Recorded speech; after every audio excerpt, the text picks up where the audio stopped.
On a rainy, early morning, the rhythmic sound of water against the tiles seemed to hide other noises. The homeowner walks down the dark hallway to the living room, where a single piece of furniture stands out, an old, locked cabinet. In the center, the German Shepherd stands still, ears perked, gaze fixed, breath held. It presses its snout against the wood, scratches the surface, and refuses to leave. From inside, a muffled crack breaks the silence, making the animal step back. The woman holds an old key, but her fingers hesitate before the lock. The dog lets out a low growl, as if forbidding the next move.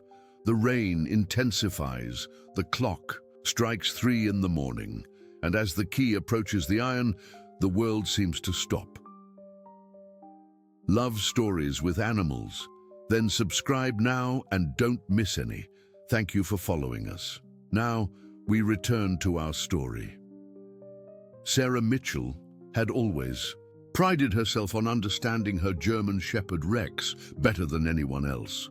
For 3 years, the intelligent, loyal dog had been her constant companion in the quiet suburban neighborhood of Millfield, Ohio. Their daily routines were predictable and comforting. Morning walks around the tree-lined streets, afternoons in the backyard where Rex would chase squirrels, and evenings curled up together watching television in the living room of her modest 2-story colonial home. But something had changed in the past few weeks.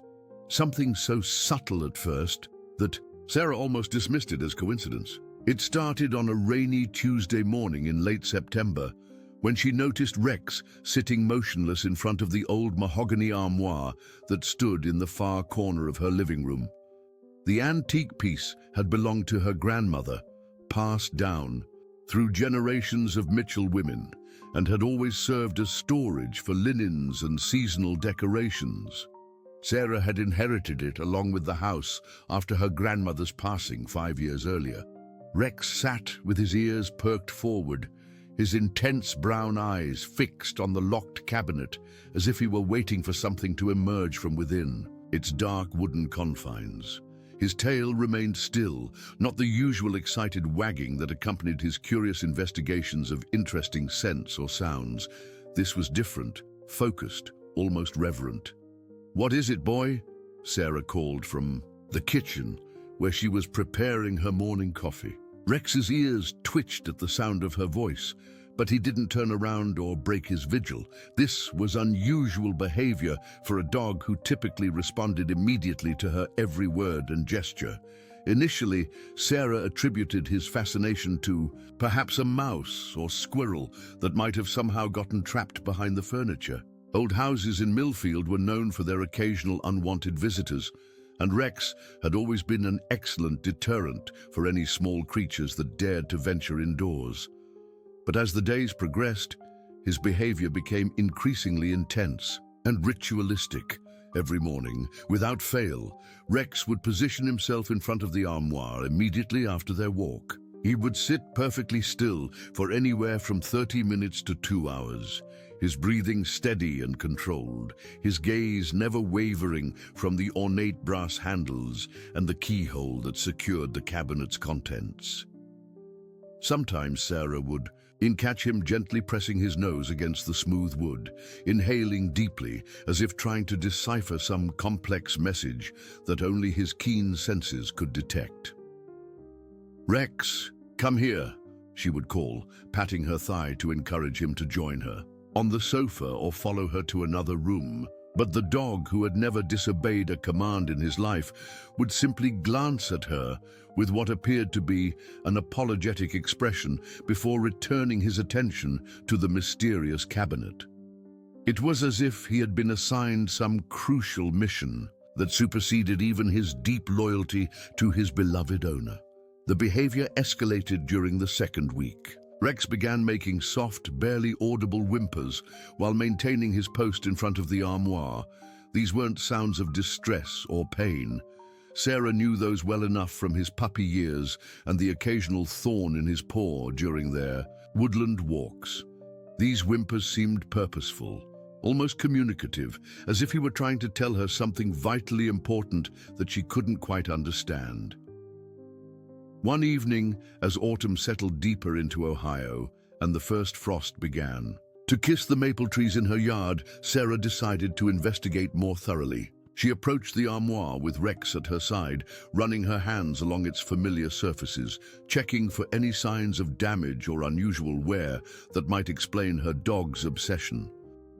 The wood was as pristine as always, the brass fittings gleaming from her regular polishing, and no unusual odors emanated from within. "I don't understand what you're trying to tell me, Rex," she murmured, scratching behind his ears as he pressed closer to the cabinet. His tail finally wagged, just slightly, as if he were pleased that she was finally paying attention to what he had been trying to show her all along. That night, Sarah lay awake, thinking about her grandmother's armoire and Rex's strange behavior. Margaret Mitchell had been a woman of many secrets, though Sarah had always assumed they were the harmless kind that elderly people collected over long lifetimes. Recipes never shared, old love letters, perhaps some jewelry of sentimental value. The armoire had remained locked since Margaret's passing, and Sarah had never felt compelled to open it. The key was safely stored in her jewelry box upstairs, or at least it had been the last time she had looked for it. The following morning brought an unsettling discovery. Sarah climbed the stairs to her bedroom with the intention of retrieving the key and finally solving the mystery of Rex's fascination. She opened her jewelry box, a smaller antique piece that had also belonged to her grandmother, and began searching through its velvet-lined compartments. She found her good earrings, her mother's wedding ring, and various other small treasures, but the ornate brass key to the armoire was nowhere to be found. "That's strange," she muttered to herself, emptying the entire contents of the box onto her dresser and examining each item carefully. The key was definitely missing. Sarah tried to recall the last time she had seen it, but the memory was vague. She was certain it had been there just a few months earlier when she had been organizing her belongings. A thorough search of her bedroom yielded nothing. She checked every drawer, every box, even the pockets of clothing she rarely wore. The key had simply vanished, as if it had never existed at all. The disappearance troubled her more than she cared to admit, particularly given Rex's increasingly intense interest in the locked cabinet. When she returned downstairs, she found Rex in his usual position. But something was different. His body was more tense, his ears flattened slightly against his head, and he was emitting a low, barely perceptible growl. It wasn't aggressive. Sarah had never heard Rex growl with malice, but it was protective, warning, as if he sensed some threat that she couldn't perceive. "What is it, boy? What's got you so worked up?" Sarah knelt beside him, placing a reassuring hand on his broad back. Rex leaned into her touch, but didn't break his vigilant watch over the armoire. His muscles remained coiled, ready for action, though against what? She couldn't imagine. As the afternoon wore on, Rex's behavior became even more pronounced. He began pawing gently at the base of the armoire, not scratching or damaging the wood, but rather exploring its surfaces with the same careful attention a detective might give to a crime scene. His nose worked constantly, sniffing and analyzing, sense that Sarah's human senses couldn't detect. "I wish you could talk, Rex," Sarah sighed, settling into her favorite armchair to observe his methodical investigation. "I wish you could tell me what you're trying to show me." As if in response to her words, Rex turned to look at her directly for the first time in days. His intelligent eyes seemed to bore into hers with an intensity that made her breath catch. For just a moment, Sarah could have sworn she saw something almost human in that gaze. Urgency, pleading, perhaps even frustration at their inability to communicate more effectively. The spell was broken by the sound of the doorbell ringing, causing both Sarah and Rex to turn toward the front of the house. But as Sarah rose to answer the door, she noticed that Rex didn't follow her as he usually did. Instead, he remained steadfastly in front of the armoire, as if standing guard against some invisible threat that only he could sense. Through the Front window, Sarah could see Martha Henderson from next door holding a casserole dish and wearing her usual friendly smile. But as she opened the door to greet her neighbor, Sarah couldn't shake the feeling that something significant was about to unfold. Something that would explain Rex's mysterious behavior and the missing key that seemed to be just the beginning of a much larger puzzle. "Hello, Sarah dear," Martha Henderson chirped as she stepped into the foyer, her silver hair perfectly coiffed despite the October wind outside. At 72, Martha had been Sarah's neighbor for the better part of a decade and had become something of a surrogate aunt since Sarah's grandmother had passed away. "I made too much of my famous tuna casserole again, and Harold insists we can't eat it all ourselves." Sarah accepted the dish gratefully, though her attention kept drifting toward the living room where Rex maintained his vigil. Martha followed her gaze and paused, her cheerful expression faltering slightly when she saw the German Shepherd's rigid posture in front of the armoire. "My goodness, what's gotten into Rex?" Martha asked, her voice carrying a subtle note of concern that Sarah hadn't expected. "He's been sitting there for quite a while, hasn't he?" The question struck Sarah as odd. How would Martha know how long Rex had been sitting there? Their houses were separated by tall hedges, and while the neighbors were friendly, they didn't typically monitor each other's daily activities so closely. "You've noticed his behavior?" Sarah inquired, setting the casserole on the hall table, and studying Martha's face more carefully.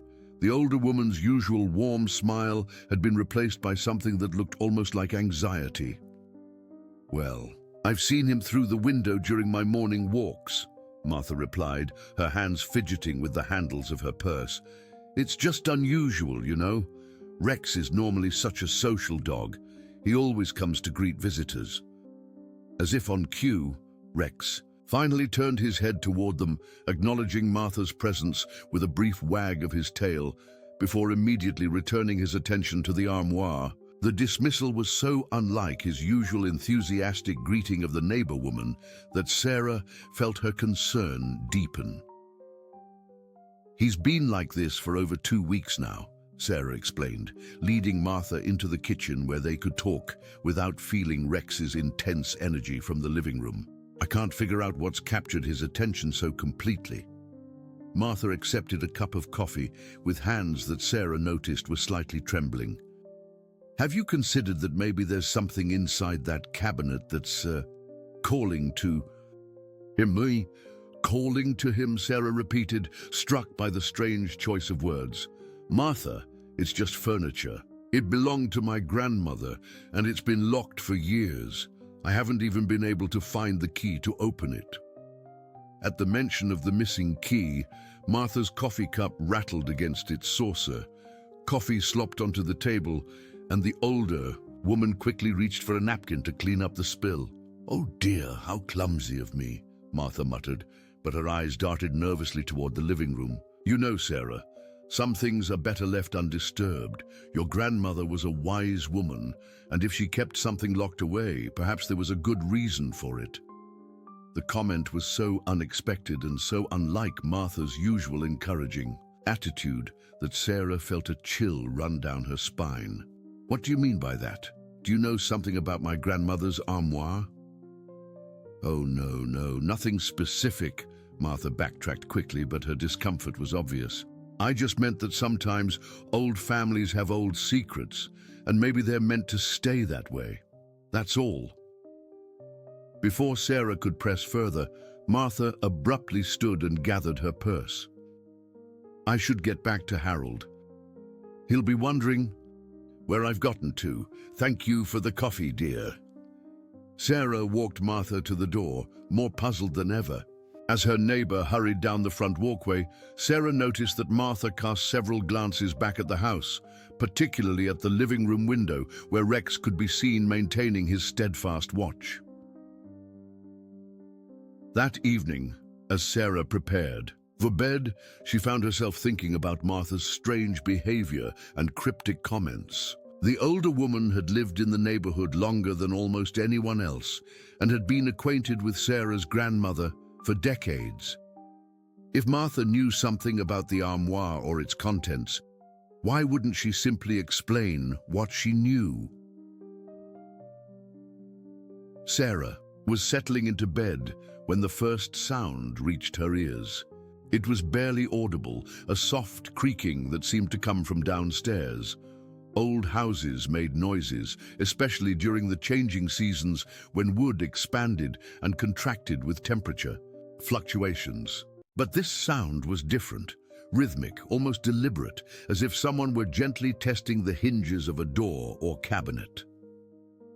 She lay still, listening intently. The sound came again, followed by what could only be described as a gentle tapping, like fingertips drumming against wood. Sarah's heart began to race as she realized the sounds were coming from the direction of the living room, specifically from the area where the armoire stood. Slipping out of bed, Sarah crept to the top of the stairs and peered down into the darkened living room. In the dim moonlight filtering through the windows, she could see Rex's silhouette. He was no longer sitting, but standing alert. His ears pricked forward and his body tense with attention. A low, barely audible whine escaped him. Not a sound of distress, but something more like anticipation. The tapping came again, definitely emanating from within the armoire. Sarah gripped the banister, her rational mind struggling to find a logical explanation. Perhaps there was indeed a trapped animal inside, though how it could have survived for weeks without food or water was beyond her comprehension. As she stood there, frozen between fear and curiosity, Rex began to pace, slowly in front of the cabinet. His movements were deliberate and purposeful, almost like a soldier patrolling his assigned post. Every few seconds, he would pause and look directly at the armoire, as if responding to some signal that only he could perceive. The sounds continued. For nearly an hour, soft tappings, gentle scraping, and occasional creaking that seemed to follow a pattern. Sarah found herself straining to understand if there was some kind of communication happening, though the idea seemed impossible. When the noises finally subsided, Rex settled back into his sitting position, but his alertness never wavered. Sleep eluded Sarah for the remainder of the night. She lay in bed, replaying every detail of what she had witnessed, trying to construct rational explanations for the increasingly mysterious behavior of both her dog and her grandmother's furniture. By morning, she had convinced herself that stress and imagination had amplified normal household sounds into something more sinister than they actually were. But her resolution wavered when she came downstairs to find Rex in the same position as the night before, and something new had been added to the scene. On the floor, directly in front of the armoire, lay several small wood shavings, as if someone had been carving or scraping at the cabinet from the inside. Sarah knelt and examined the shavings closely. They were definitely from the mahogany wood of the armoire, but they appeared to have come from the interior rather than the exterior surface. The implication was disturbing. If something inside the cabinet was creating these shavings, it suggested that whatever was trapped within was actively trying to escape. Her contemplation was interrupted by the telephone ringing. Sarah answered, to find Harold Chen, Martha's husband, on the line. His usually jovial voice sounded strained and formal. "Sarah, I hope I'm not calling too early," Harold began. "Martha wanted me to check on you. She's been worried since her visit yesterday." "Worried? About what exactly?" Sarah asked, suspicious of the timing of his call so soon after the night's strange events.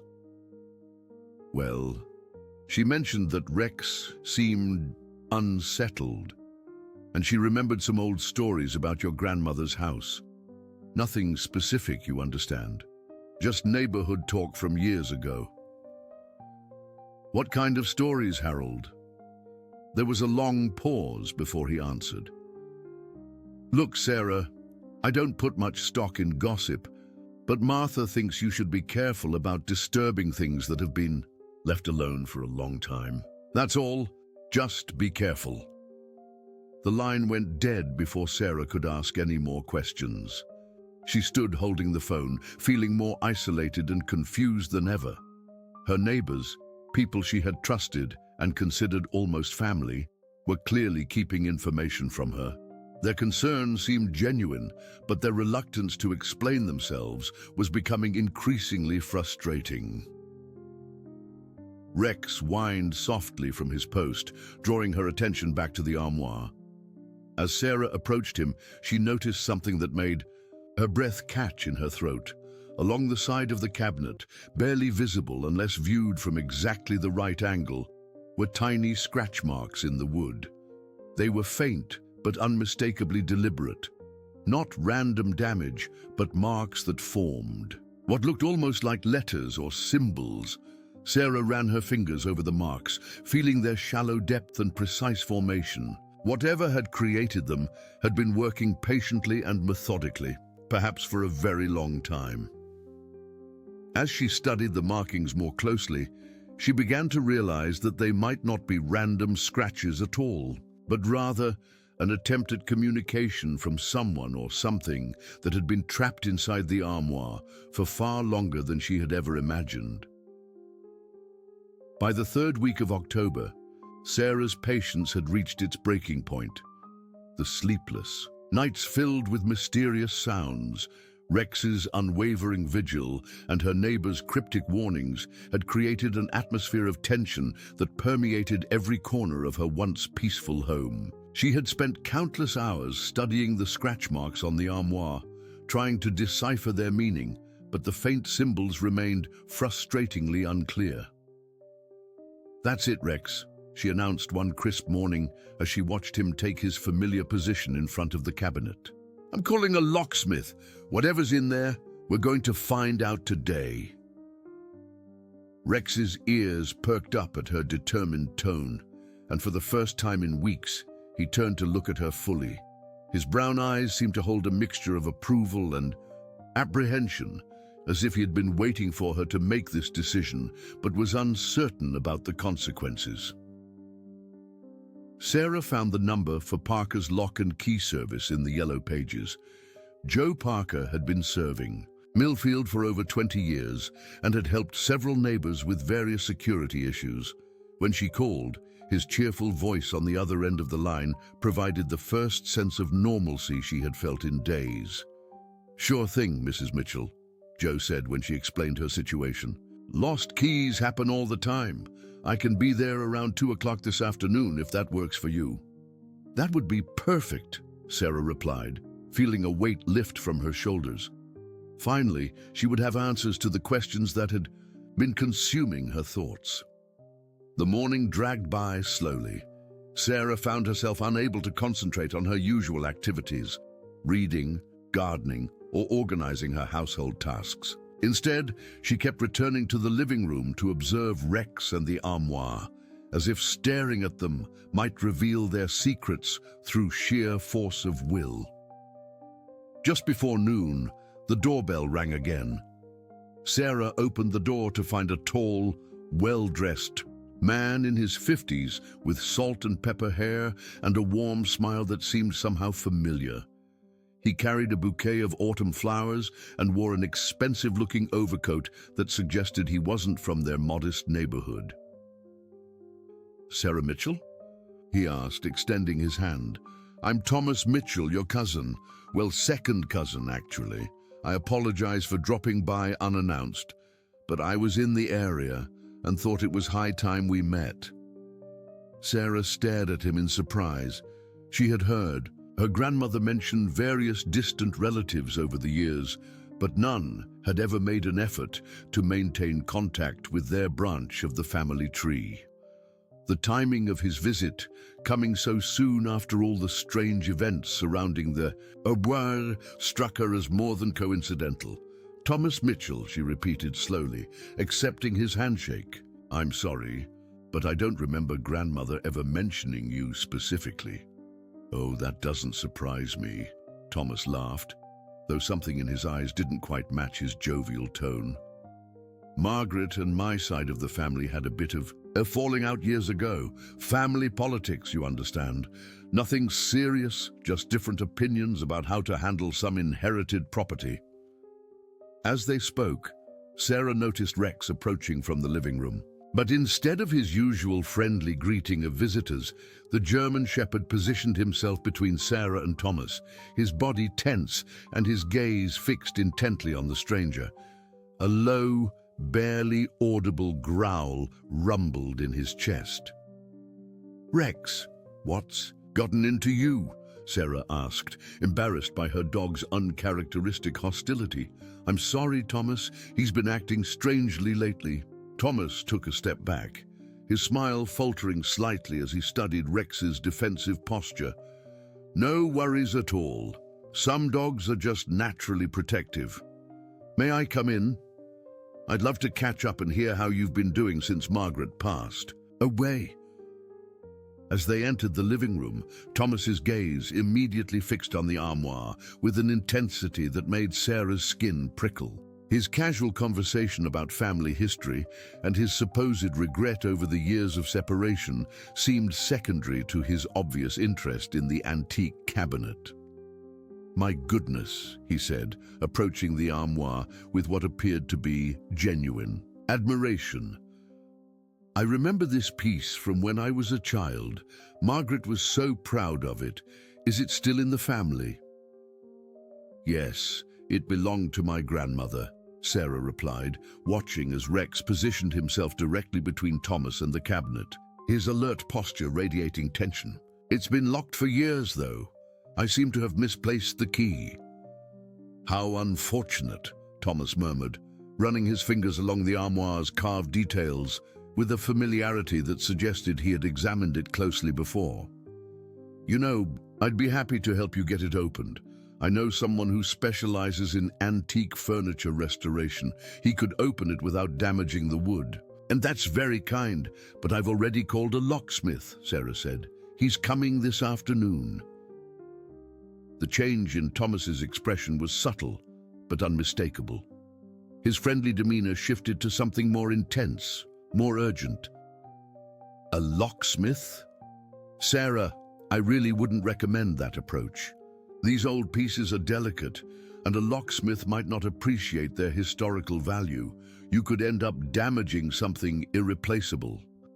Rex's growl became more pronounced, causing both humans to look down at him. The dog's lips had pulled back slightly, revealing his teeth in a clear warning display that Sarah had never seen from him before. "I think maybe you should leave," Sarah said, her instincts finally catching up with her rational mind. There was something about Thomas's sudden appearance, his excessive interest in the armoire, and Rex's obvious distrust that created a combination too concerning to ignore. "Of course I understand," Thomas said, backing toward the door while keeping his eyes on both Sarah and Rex. "I didn't mean to overstep. It's just that this piece has such sentimental value for our family. Would you mind if I stop by again sometime? Perhaps we could discuss having it properly appraised." "I'll think about it," Sarah replied non-committally, ushering him toward the front door. As Thomas left, she noticed him glancing back at the house multiple times, particularly at the living room window. Rex remained agitated long after Thomas's departure, pacing between the front door and the armoire, as if patrolling for threats. Sarah had never seen him react so negatively to anyone, and his behavior only reinforced her growing sense that there were forces at work that she didn't yet understand. At precisely 2 o'clock, Joe Parker arrived with his van full of locksmith tools. He was a stocky, friendly man in his 60s who'd been fixing locks and making keys in Millfield since before Sarah was born. His presence brought another moment of normalcy to what had become an increasingly surreal situation. "So, you've got an antique that's locked itself up tight, eh?" Joe said cheerfully as he examined the armoire. "These old pieces can be tricky, but I've worked with plenty of them over the years." Sarah watched nervously as Joe unpacked his tools, but what happened next caught her completely off guard. The moment Joe approached the armoire with his lockpicks, Rex sprang into action with a speed and determination that was startling. The normally gentle dog positioned himself between Joe and the cabinet, barking loudly and showing his teeth in a display of protective aggression that Sarah had never witnessed. "Rex, no," Sarah commanded, but the dog ignored her completely. His focus was entirely on preventing Joe from accessing the armoire, and nothing Sarah said or did could convince him to move. "Whoa there, big fellow," Joe said, stepping back with his hands raised. "I've never had a dog react like that to my work before.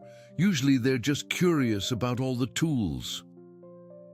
"I don't understand," Sarah said, grabbing Rex's collar and trying to pull him away from his defensive position. "He's never been aggressive like this. Rex, sit, stay."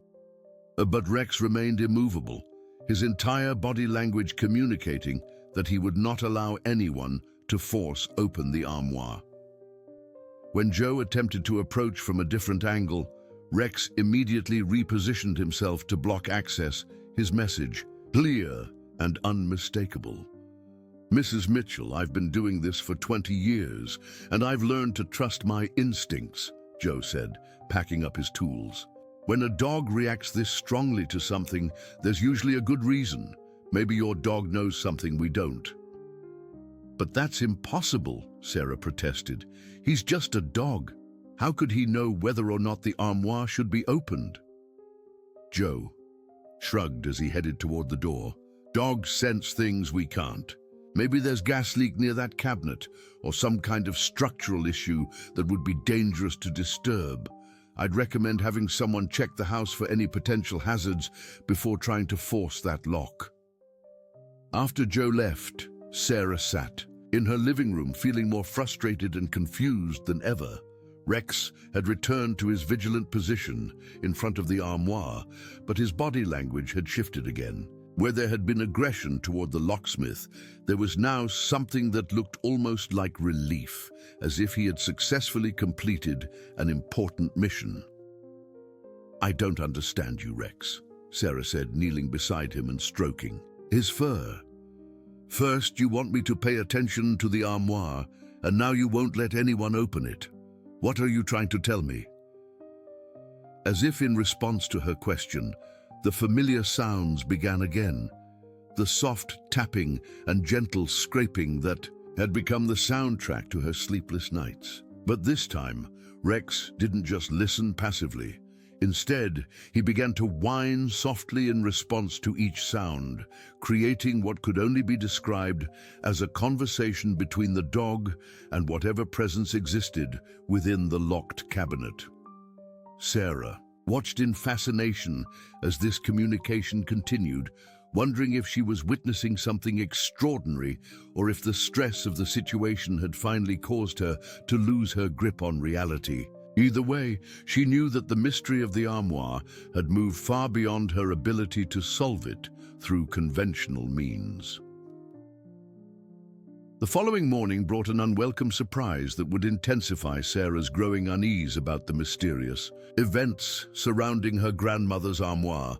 As she stepped outside to retrieve her morning newspaper, she found a plain white envelope tucked beneath her doormat.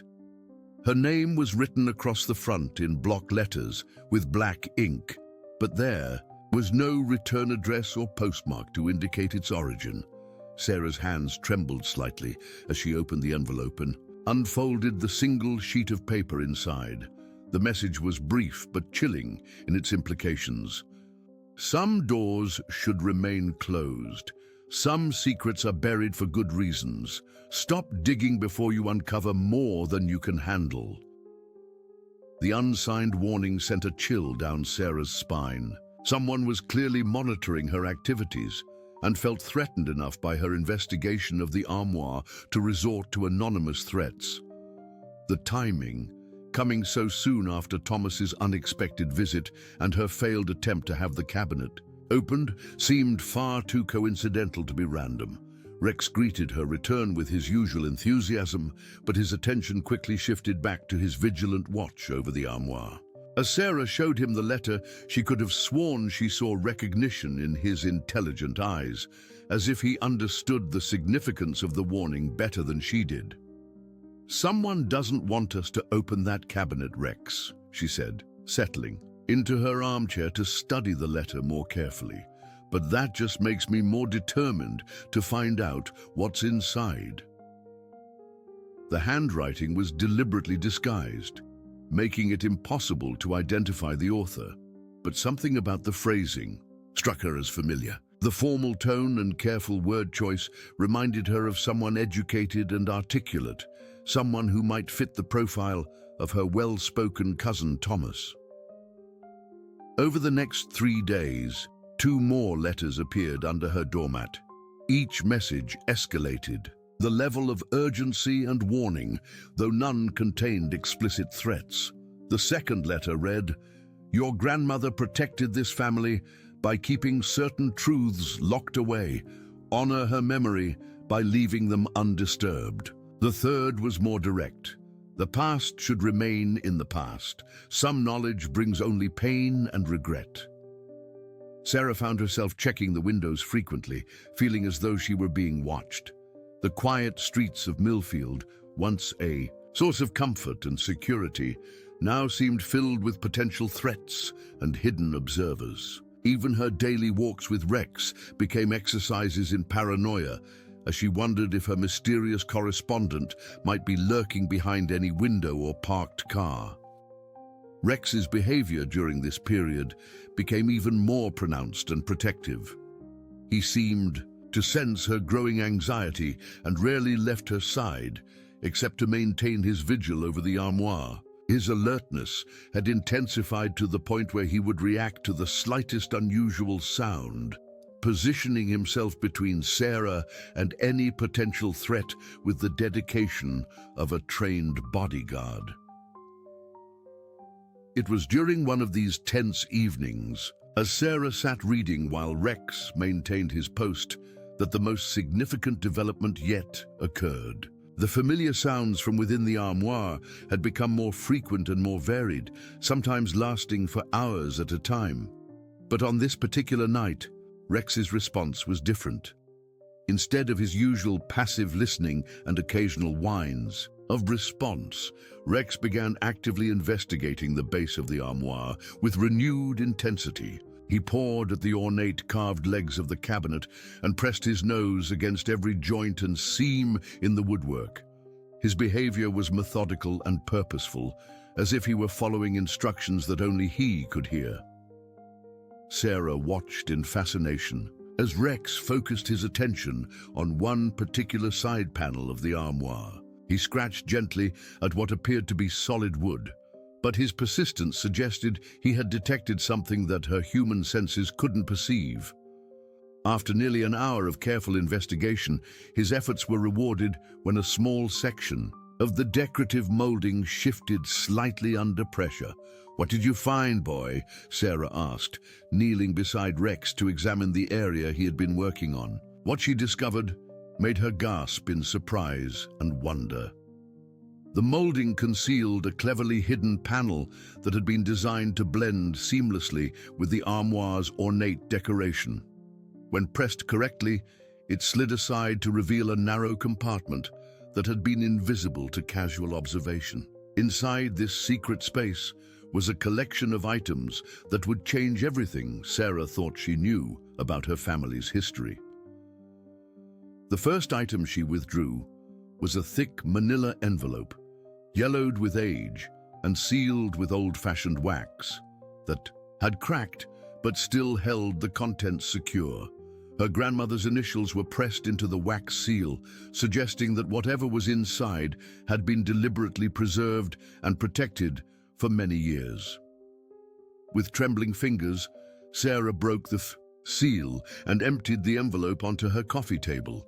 What emerged was a treasure trove of documents that painted a picture of her family's past that was far more complex and intriguing than anything she had previously imagined.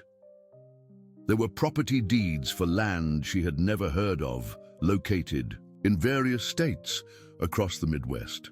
Some were dated as recently as 10 years ago, indicating that her grandmother had been actively managing real estate investments right up until her final years.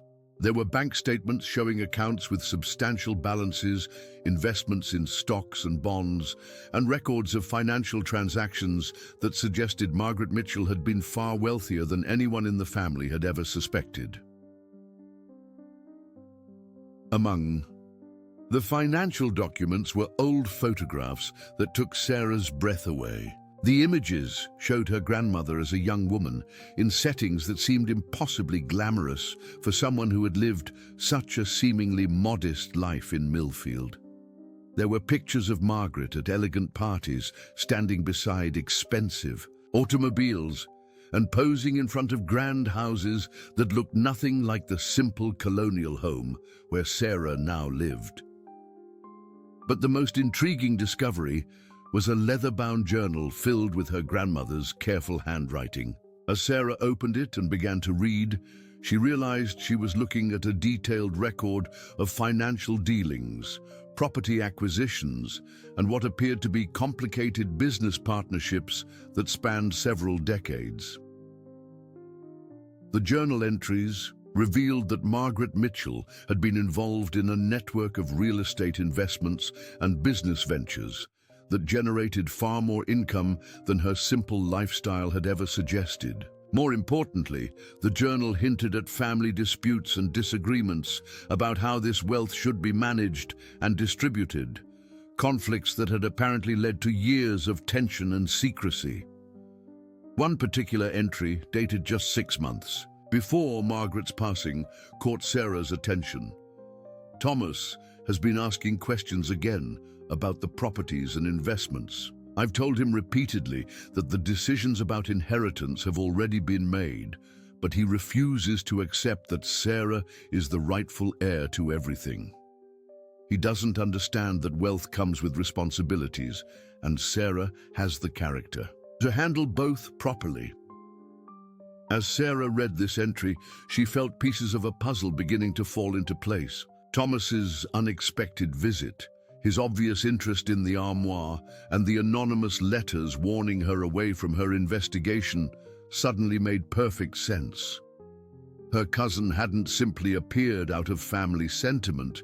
He was searching for evidence of the hidden wealth that he believed should have been shared among all of Margaret's relatives. The journal contained dozens of similar entries documenting Thomas's persistent inquiries about the family's financial affairs and Margaret's growing concern about his motivations. It became clear that her grandmother had deliberately kept the extent of her wealth secret, not out of greed or selfishness, but because she had serious doubts about how other family members might use such resources. Rex had remained close beside Sarah throughout her examination of the documents, as if he understood the significance of what had been discovered. His tail wagged softly when she looked at him, and she could have sworn she saw approval in his eyes. "You knew, didn't you, Rex?" she whispered, scratching behind his ears. "You knew there was something important in there, and you were trying to help me find it the right way." The hidden compartment yielded one final surprise, a sealed letter addressed specifically to Sarah in her grandmother's handwriting. The envelope was marked, "To be opened only by Sarah Mitchell, and only when she is ready to understand the full truth about our family's legacy." Sarah's hands shook as she opened this final letter, knowing that it would likely provide the answers to questions she was only beginning to formulate. Her grandmother's words reached across the years with wisdom and warnings that would guide her through the challenging days ahead.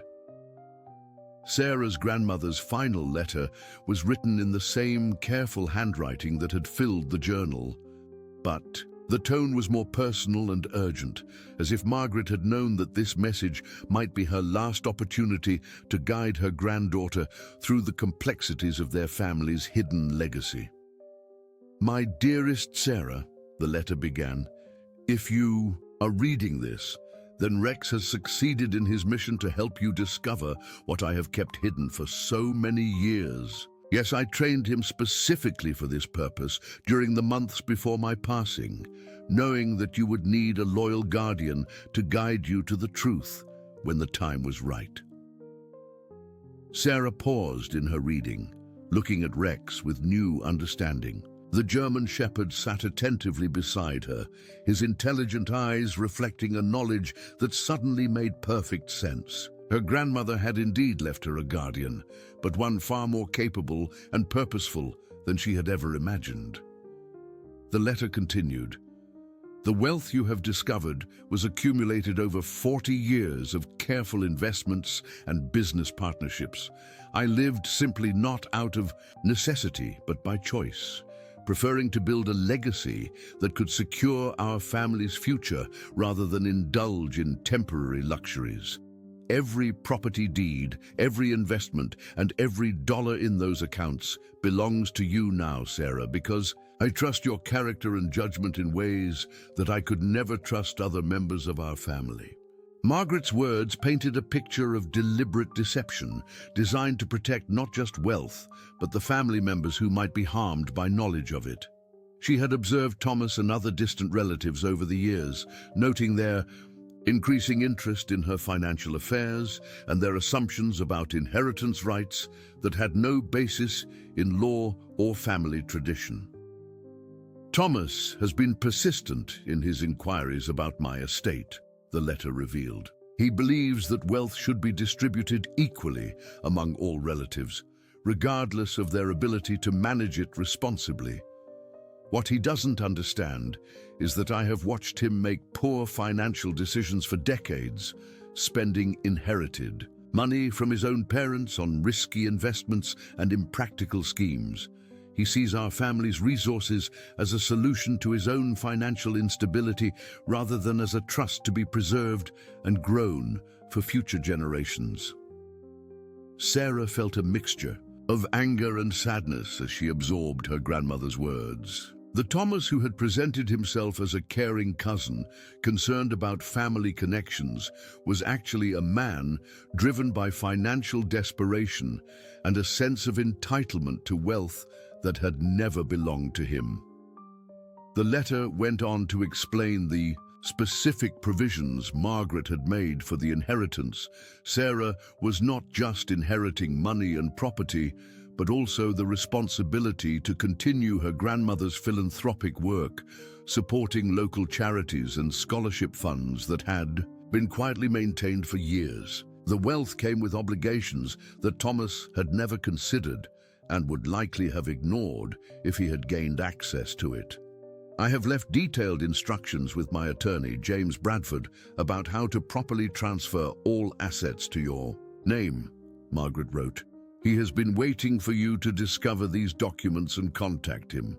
The legal arrangements are already in place, but I wanted you to understand the full scope of your inheritance and its responsibilities before taking control of it. As Sarah finished reading the letter, she heard the sound of a car door slamming in her driveway. Through the front window, she could see Thomas striding purposefully toward her front door, his expression more determined and less friendly than during his previous visit. Rex immediately moved to his protective position between Sarah and the approaching threat, his body language radiating tension and alertness. The doorbell rang insistently, followed by heavy knocking when Sarah didn't immediately respond. Thomas's voice called through the door with barely controlled frustration. Sarah, I know you're in there. We need to talk about the family situation. I've been hearing things around town that concern me. Sarah carefully gathered all the documents and photographs back into their envelope, securing them in the hidden compartment before approaching the door. Rex stayed close by her side, his protective instincts clearly engaged as he sensed the tension of the situation. Thomas, she said, opening the door but not inviting him inside, this isn't a good time for a visit. I'm afraid I have to insist, he replied, his polite facade finally dropping away completely. I've been talking to some people in town, and it seems you've been asking questions about grandmother's affairs. Questions that might lead to discoveries that could affect the entire family.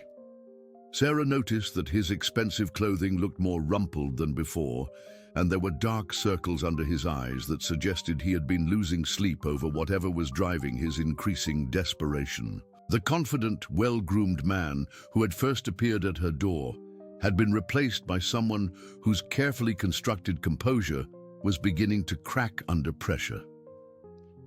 "I don't know what you're talking about," Sarah replied, though she suspected that Martha Henderson or one of the other neighbors had been reporting her activities to him.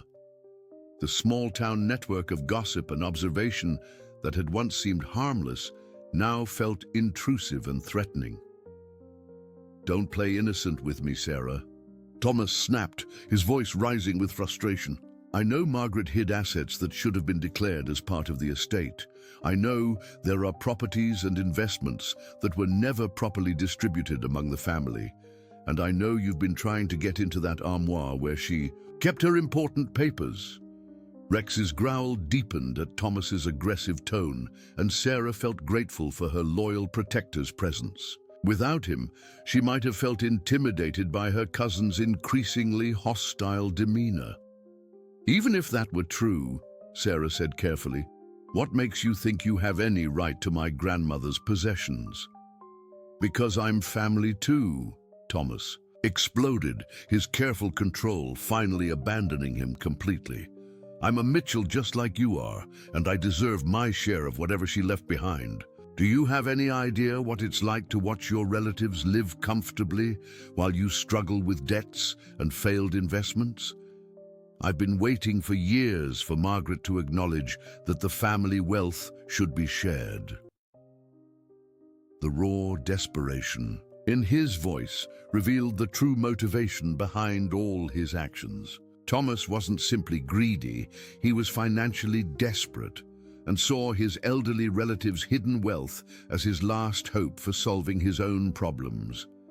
His sense of entitlement had been building for years, fed by his assumptions about inheritance, rights, and his inability to accept responsibility for his own financial failures. "I think you need to leave, Thomas," Sarah said firmly, beginning to close the door. "This isn't over," he warned, backing away but maintaining his aggressive posture. "I know my rights, and I know there are legal ways to challenge inheritances that aren't properly distributed. Don't think you can keep everything for yourself just because you were Margaret's favorite." As Thomas's car pulled away, Sarah felt her knees weaken with relief and delayed fear. The confrontation had revealed the extent of his desperation and his willingness to pursue legal action to claim what he believed was rightfully his. She realized that her discovery of the hidden documents was just the beginning of what might become a prolonged family conflict.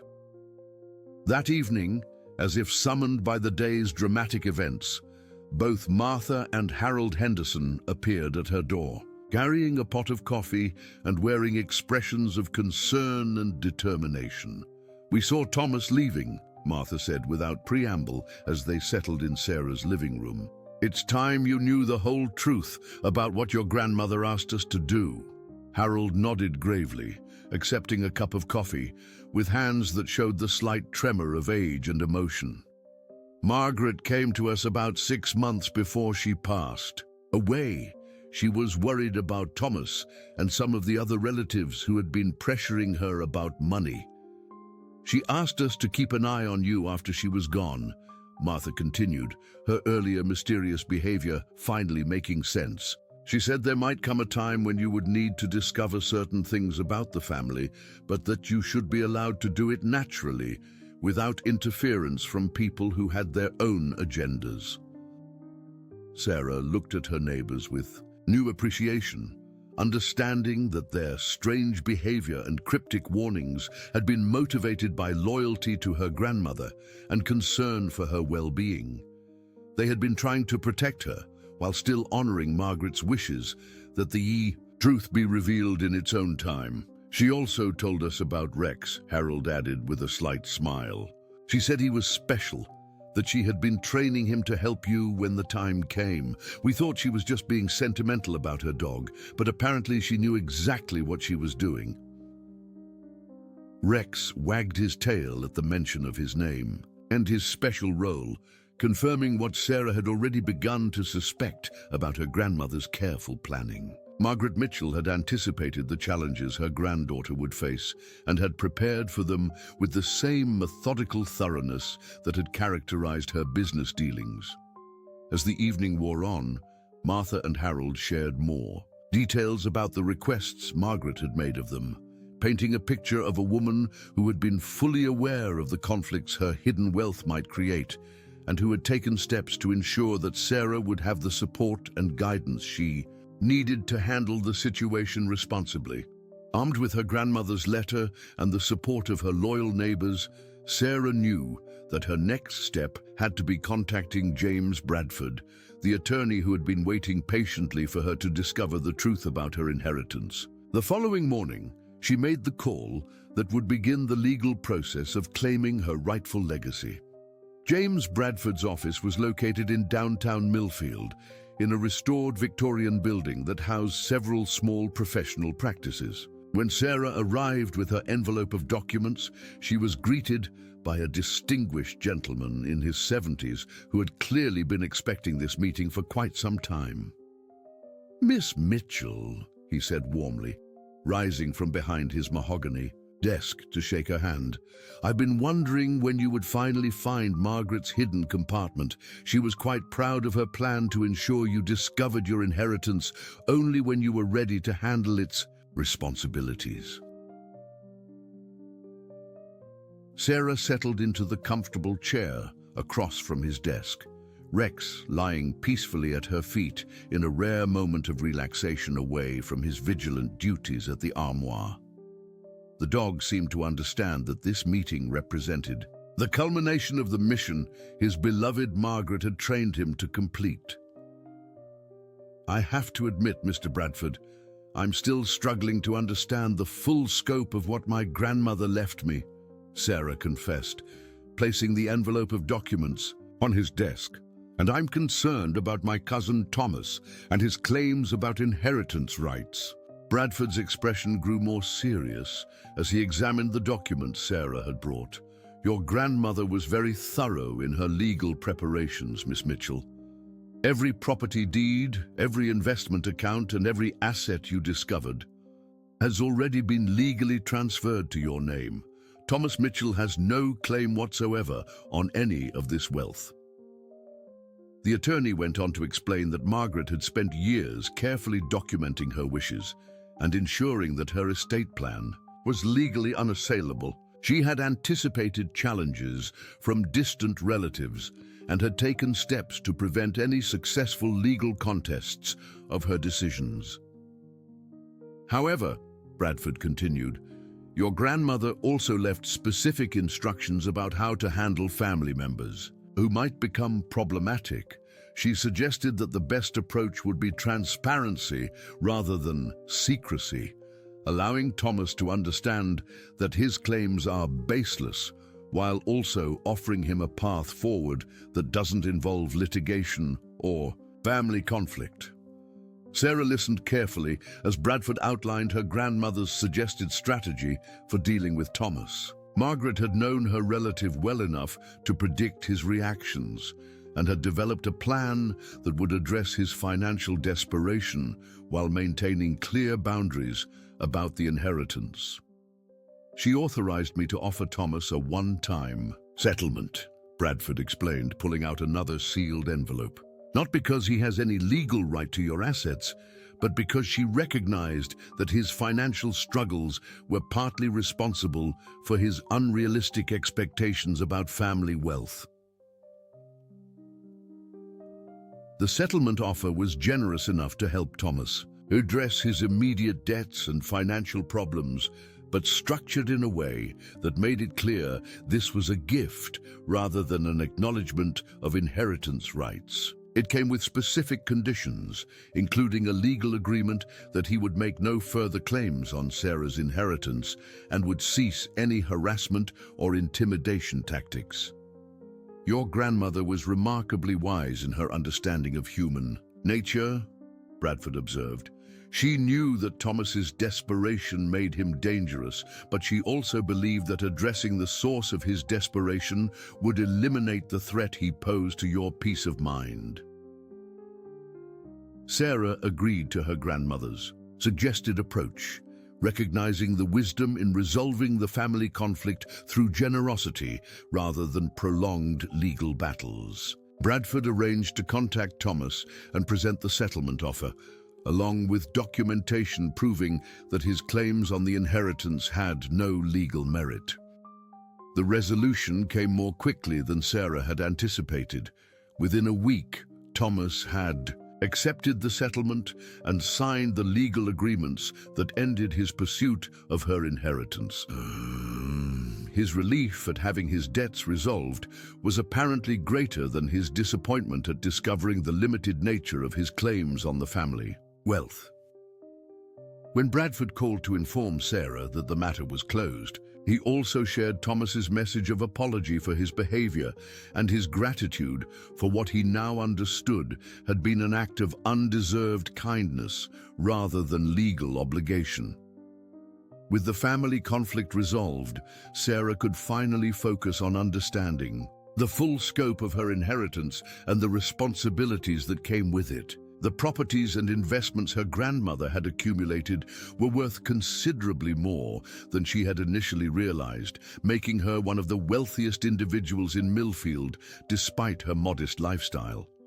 More importantly, she learned about the network of charitable activities and community support that her grandmother had quietly maintained for decades. Margaret had been anonymously funding scholarships for local students, supporting the town's food bank and homeless shelter, and providing financial assistance to families facing medical emergencies or other crises. Sarah realized that her inheritance came with the expectation that she would continue this legacy of community service and quiet generosity.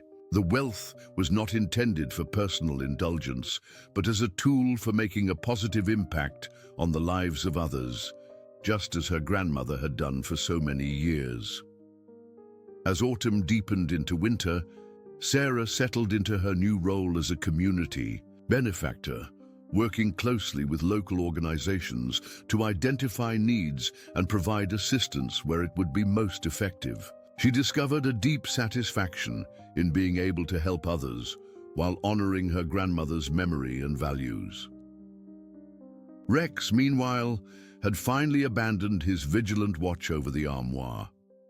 With his mission accomplished and the family secrets safely revealed, he returned to his normal behavior as a loving and playful companion. The mysterious sounds from within the cabinet had ceased entirely, as if whatever presence had been trying to communicate through Rex had found peace in the successful completion of its purpose. Sarah often reflected on the extraordinary sequence of events that had led to her discovery of the truth about her family's legacy. Without Rex's persistent attention to the armoire, she might never have investigated deeply enough to find the hidden compartment and its precious contents. The German Shepherd had indeed been her grandmother's most faithful guardian, protecting not just physical treasures, but the integrity of Margaret's carefully planned legacy. The armoire itself now served a different purpose in Sarah's home. Rather than being a source of mystery and tension, it became a symbol of her grandmother's wisdom and foresight. She used it to store the documents and records related to her charitable activities, continuing the tradition of keeping important family business safely protected while ensuring that future generations would have access to the information they needed. Martha and Harold Henderson became Sarah's most trusted advisors in her new role as a community benefactor, their years of friendship with Margaret providing valuable insights into the most effective ways to continue her grandmother's charitable work. The three of them formed a partnership that honored the past while looking toward the future, ensuring that the Mitchell family legacy would continue to benefit their community for generations to come. On quiet evenings, as Sarah sat in her living room with Rex sleeping peacefully at her feet, She often thought about the lessons her grandmother had taught her through this extraordinary experience. The value of patience and careful planning, the importance of understanding people's true motivations, and the responsibility that comes with privilege and wealth were lessons that would guide her decisions for the rest of her life.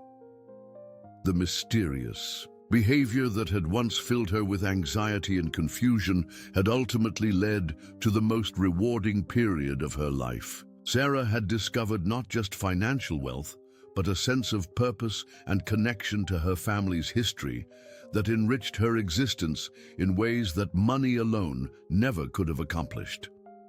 Rex had proven that loyalty and intelligence could transcend the normal boundaries between human and animal communication, serving as a bridge between generations and a guardian of family values that might otherwise have been lost. His dedication to completing Margaret's final mission had ensured that the Mitchell family legacy would continue with integrity and purpose, just as his beloved trainer had always intended. As Sarah looked toward the future, she felt grateful for the wisdom of her grandmother, the loyalty of her four-legged guardian, and the opportunity to carry forward a tradition of quiet generosity that had been improving lives in Millfield for decades. The secrets of the armoire had been revealed, but their discovery had opened the door to new chapters in the ongoing story of the Mitchell family's commitment to their community and each other. Dear friends, we hope Sarah and Rex's remarkable journey of discovery has touched your hearts as much as it has ours. This tale of family secrets, loyal guardianship, and hidden legacies reminds us that sometimes the greatest treasures in life are not gold or silver, but the wisdom passed down through generations and the love that transcends even the boundaries between species. If this story resonated with you, we invite you to join our community of storytelling enthusiasts by subscribing to our channel and giving this video a thumbs up. In the comments below, we'd love to hear about your own experiences with family mysteries or the special bond you share with a faithful animal companion. Every day, we bring you new stories that explore the complex tapestries of human experience, the secrets families keep, and the unexpected ways that love and loyalty can shape our destinies. Don't miss our upcoming tales of mystery, redemption, and the extraordinary connections that bind us together across time and circumstance. Your engagement helps us continue sharing these meaningful stories with audiences around the world.